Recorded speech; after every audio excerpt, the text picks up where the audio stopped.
Vous êtes-vous déjà demandé ce qui peut se passer lorsqu'une personne puissante est défiée d'abandonner son orgueil et de suivre un simple conseil?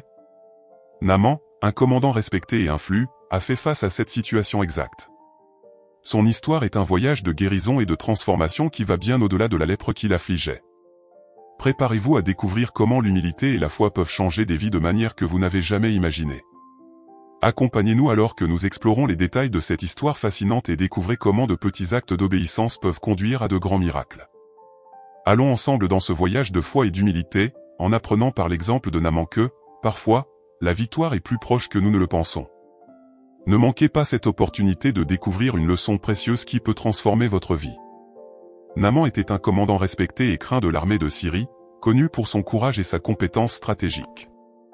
Son nom était synonyme de bravoure, et ses victoires sur les champs de bataille lui avaient valu une position de choix auprès du roi. Le respect et l'admiration qu'il recevait ne se limitaient pas seulement au cercle militaire, son nom résonnait parmi les citoyens, faisant de lui une figure héroïque dans toute la Syrie. Son rôle de héros de guerre n'était pas seulement une question de force, mais aussi d'influence politique. La confiance que le roi plaçait en lui était évidente, et Naaman avait le privilège de conseiller et d'influencer des décisions importantes. Son statut et son pouvoir lui offraient un style de vie enviable, quelque chose que beaucoup ne pouvaient que rêver. Malgré sa grandeur et ses victoires, Naaman affrontait une bataille personnelle qu'aucune épée ne pouvait gagner, la lèpre, connue aujourd'hui sous le nom de Hanséniasie. Cette maladie débilitante ne choisissait pas ses victimes en fonction de leur statut ou de leur courage, et la réputation de Naaman ne pouvait pas le protéger de ce malheur. C'était un contraste cruel, le héros indomptable étant vaincu par quelque chose d'aussi dévastateur. La lèpre n'affectait pas seulement son corps, mais aussi sa position sociale. Dans une société où l'apparence et la santé étaient valorisées, la maladie apportait avec elle une stigmatisation qui menaçait de ternir sa réputation et de diminuer son pouvoir. En plus de provoquer sa mort précoce, étant donné que la guérison de cette maladie était très difficile. Cette peur de tout perdre de ce qu'il avait acquis l'a conduit à chercher désespérément une guérison, quelque chose qui semblait impossible à l'époque. Naaman, avec toute sa force et son influence, a montré que même les plus puissants ont des faiblesses et des moments de vulnérabilité. Son histoire commençait à se dérouler d'une manière que personne ne pouvait prévoir, le menant à un voyage qui changerait non seulement sa vie, mais aussi la perception que beaucoup avaient de la foi et de l'humilité. La victoire des Syriens sur Israël est survenue à une période tumultueuse, où le royaume d'Israël était spirituellement affaibli. En s'éloignant de Dieu, le peuple d'Israël s'est plongé dans des pratiques idolâtres, négligeant les enseignements et les commandements divins. Cet éloignement a ouvert la voie à la défaite et à la subjugation par leurs ennemis. Dans le contexte historique, les Syriens ont profité de cette faiblesse spirituelle et militaire d'Israël pour étendre leur territoire et consolider leur pouvoir. C'était une époque où la guerre et la conquête définissaient la suprématie des nations. La victoire des Syriens n'était pas seulement militaire, mais aussi une démonstration de pouvoir politique et stratégique. La condition religieuse du peuple d'Israël à cette époque était lamentable. Des prophètes comme Élisée et Élie clamaient pour que le peuple revienne aux voies de Dieu, mais leurs avertissements tombaient souvent dans des oreilles sourdes. Le cœur endurci des Israélites les éloignait encore plus de la protection et des bénédictions divines, les laissant vulnérables aux invasions et aux défaites. La période a également été marquée par des conflits internes et une direction instable en Israël. Des rois successifs ont échoué à unifier le peuple sous l'adoration du vrai Dieu, permettant à l'idolâtrie et à la corruption de ronger la nation. Cette décadence morale et spirituelle était un terrain fertile pour que les ennemis d'Israël triomphent. Au milieu de ce désordre, la figure de Naaman émergeait comme un symbole du pouvoir syrien. Sa réputation et les victoires obtenues étaient un rappel constant de la supériorité militaire de la Syrie sur un Israël affaibli et divisé. L'histoire de Naaman s'entrelace alors avec la narration plus large d'un Israël en crise, clamant pour une rédemption qui semblait de plus en plus lointaine. En plein chaos et désordre, une figure inattendue surgit dans la maison de Naaman, une jeune fille captive d'Israël. Travaillant comme servante, elle aurait facilement pu nourrir du ressentiment envers son ravisseur, mais au lieu de cela, elle a montré de la compassion et de l'espoir. C'est elle qui, voyant la souffrance de Naaman, a suggéré qu'il consulte le prophète Élisée en Samarie pour être guéri de sa lèpre. Cette jeune captive a montré un amour pour son prochain qui transcende toutes les barrières d'ennemis et d'alliances. Elle aurait pu rester silencieuse, mais elle a choisi de parler. Ce geste simple mais puissant a planté une graine d'espoir dans le cœur de Naaman. Son attitude est un exemple vivant de la manière dont des actions compatissantes peuvent émerger des endroits les plus inattendus, montrant que la bonté peut fleurir même en sol adverse. Naaman, désespéré et sans autres options, a décidé de suivre le conseil de la jeune fille. Imaginez l'impact de cette décision sur sa vie. Lui, un grand commandant, se trouvait dépendant des paroles d'une jeune captive. Cela nous enseigne que, peu importe notre position sociale ou notre origine, la sagesse et l'espoir peuvent venir de n'importe où et de n'importe qui, si nous avons l'humilité d'écouter. La jeune captive nous enseigne le pouvoir de l'empathie et de l'amour pour son prochain, même pour un ennemi. Son acte de bonté a résonné non seulement dans la vie de Naaman, mais aussi dans l'histoire que nous lisons aujourd'hui. Nous pouvons appliquer cette leçon dans notre quotidien, en pratiquant la compassion et la bonté, quelles que soient les circonstances ou qui se trouve de l'autre côté. Cette partie de l'histoire est un rappel puissant que, même dans des situations d'adversité, nous pouvons choisir de répandre l'espoir et l'amour. La jeune captive n'a pas seulement changé le destin de Naaman, mais nous a aussi laissé un exemple éternel de la manière dont de petits gestes de bonté peuvent avoir de grands impacts. Naaman, alors, plein d'espoir, a commencé son voyage vers la Samarie, une étape cruciale dans sa quête de guérison. Plein d'espoir, Naaman est parti pour la Samarie avec une suite de présents et de richesses, espérant être reçu avec l'honneur qui lui était dû. Cependant, son arrivée ne s'est pas déroulée comme il l'imaginait. Au lieu d'être accueilli avec faste par le roi d'Israël, il a rencontré de la méfiance et de la réticence.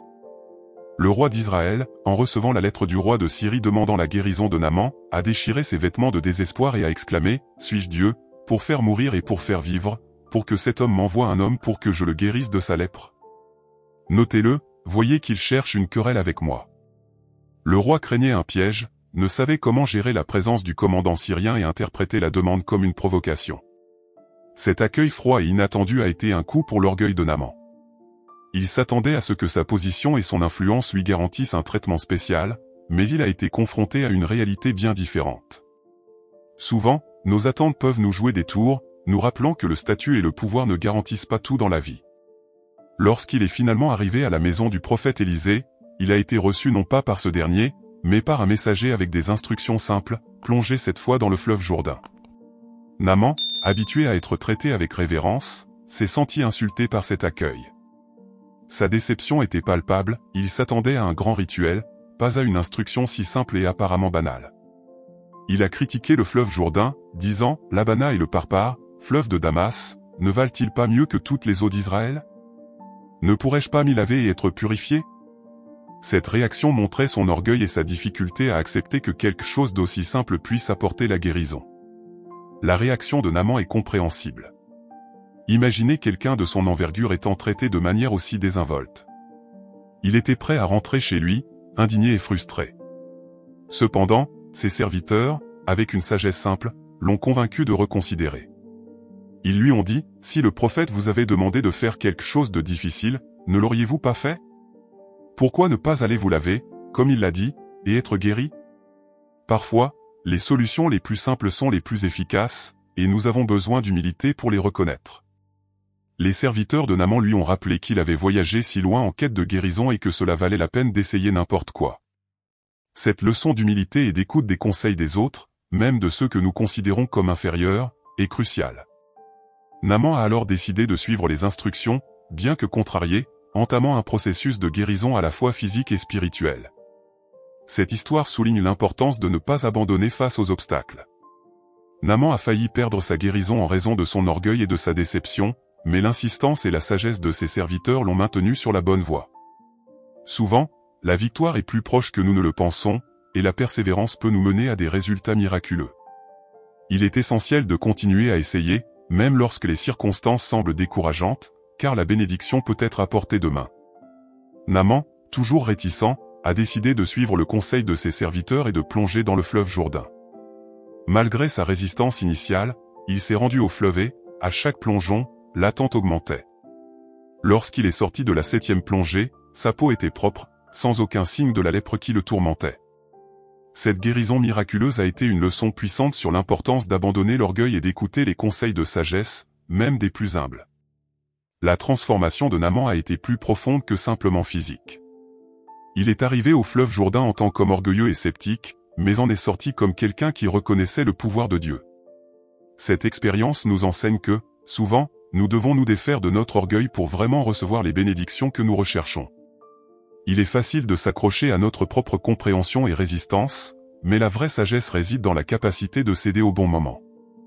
L'obéissance de Naaman aux instructions simples d'Élisée est un exemple clair de la manière dont suivre des directives divines, même si elles semblent triviales, peut conduire à de grands miracles.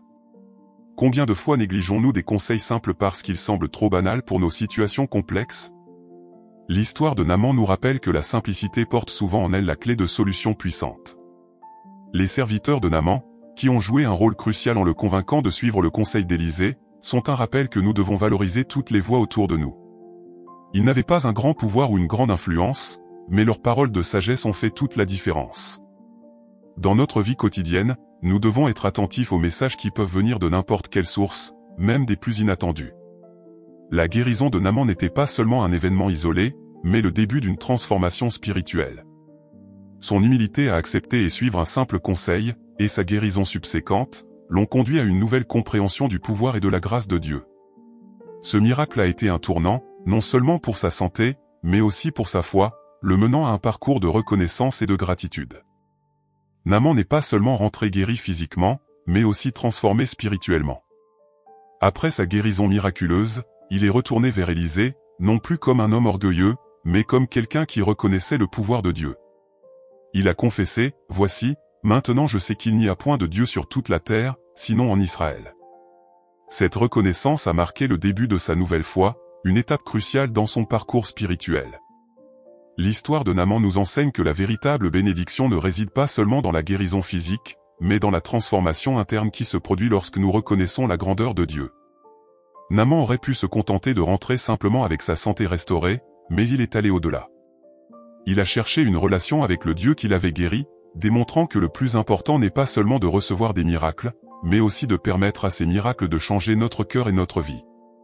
Cette transformation de Naaman est un exemple puissant de la manière dont des expériences extraordinaires peuvent nous conduire à une foi renouvelée et renforcée. Souvent, nous cherchons uniquement des solutions à nos problèmes immédiats, mais Dieu offre bien plus que cela. Il désire que nos rencontres avec son pouvoir se traduisent par une foi durable et significative. Naaman est rentré chez lui non seulement comme un homme guéri, mais comme un homme de foi, prêt à suivre les voies de Dieu. Naaman a également emporté avec lui une charge de terre d'Israël pour construire un autel au Seigneur dans sa propre terre. Cet acte symbolisait son engagement à adorer Dieu exclusivement, même en terre étrangère. Ce geste de loyauté est un rappel que notre foi doit être démontrée par des actions concrètes et visibles. Tout comme Naaman, nous pouvons chercher des moyens de vivre notre foi quotidiennement, où que nous soyons. L'histoire de Naaman nous pousse à réfléchir sur notre propre vie.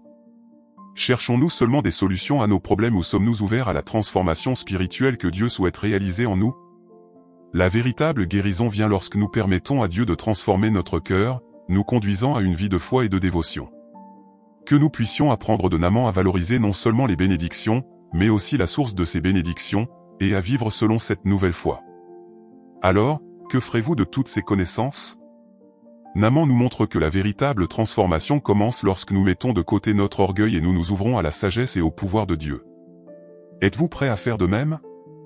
Imaginez comment votre vie pourrait changer si vous acceptiez les conseils venant de sources inattendues et permettiez à l'humilité de guider vos actions. Avez-vous déjà pensé à combien de bénédictions vous pourriez manquer en vous accrochant à l'orgueil? L'histoire de Naaman est un rappel puissant que la guérison et la transformation sont à notre portée, si nous sommes prêts à suivre des instructions simples et à faire confiance au processus. Quels sont les domaines de votre vie où vous devez laisser de côté l'orgueil et écouter ceux qui vous entourent? Défiez-vous de réfléchir à cela et commencez à appliquer ces leçons dès aujourd'hui. Qui sait, la guérison que vous recherchez tant n'est peut-être pas aussi loin que vous le pensez? Partagez dans les commentaires vos expériences et comment vous avez géré des situations similaires. Apprenons ensemble et grandissons en foi et en humilité. N'oubliez pas de vous abonner à la chaîne et d'activer les notifications pour continuer à recevoir des contenus inspirants comme celui-ci. Votre voyage de transformation ne fait que commencer, et nous sommes là pour marcher à vos côtés. Que Dieu vous bénisse et à la prochaine.